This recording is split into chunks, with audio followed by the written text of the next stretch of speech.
Hello logical legends. இன்றைக்கி நம்ம என்ன வீடியோ பார்க்க போகிறோம்னா ஜாவா ஸ்கிரிப்டில் யூஸ் பண்ணிருக்க ஸ்ட்ரிங் மெத்தட். ஸ்ட்ரிங் மெத்தடில் லென்த்தை செக் பண்ணுறதை, அதாவது ஒரு கேரக்டரோட லென்த்தை செக் பண்ணுறது தான் பார்க்க போகிறோம். இப்போ நான் என்ன பண்ணியிருக்கேன்னா, ஸ்கிரிப்டுன்ற எலமெண்ட் ஓப்பன் பண்ணி க்ளோஸ் பண்ணிட்டேன். இதுக்குள்ளே ஒரு கேரக்டர் ஒன்று எடுத்துக்க போகிறேன். Let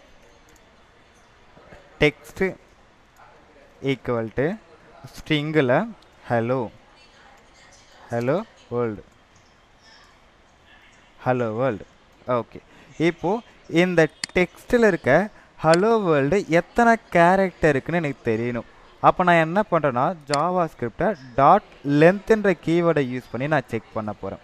okay, document dot get element by ID open பண்ணி க்ளோஸ் பண்ணிவிட்டு ஸ்ட்ரிங்கில் இந்த பேராப்பில் இருக்க ஐடி நான் கால் பண்ணிக்கிறேன். Dot demo dot inner HTML போய் பிரிண்ட் பண்ணு.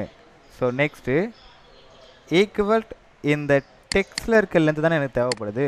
அப்போது டெக்ஸ்ட் டாட் லென்த்து. இப்போ நான் லென்த்துன்ற கீவேர்டை யூஸ் பண்ணதும் இந்த ஹலோ வேர்ல்டில் எத்தனை கேரக்டர் இருக்குதுன்னு சொல்லிட்டு எனக்கு சொல்லிச்சு. 11 கேரக்டர்ஸ் இருக்குது. அப்போ எனக்கு 11 சொல்லி வந்துருச்சு. ஓகேவா? Java script validation and string method எல்லாமே உங்களுக்கு வேணும்னா நம்மளுடைய சேனலை லைக் பண்ணுங்கள், ஷேர் பண்ணுங்கள் அண்டு கமெண்ட் பண்ணுங்கள். அண்டு இது எல்லாமே நான் எங்கே கற்றுட்டுன்னு பார்த்தீங்கன்னா, நம்ம காஷ் இன்ஃபோடெக் கம்பெனியில் தான்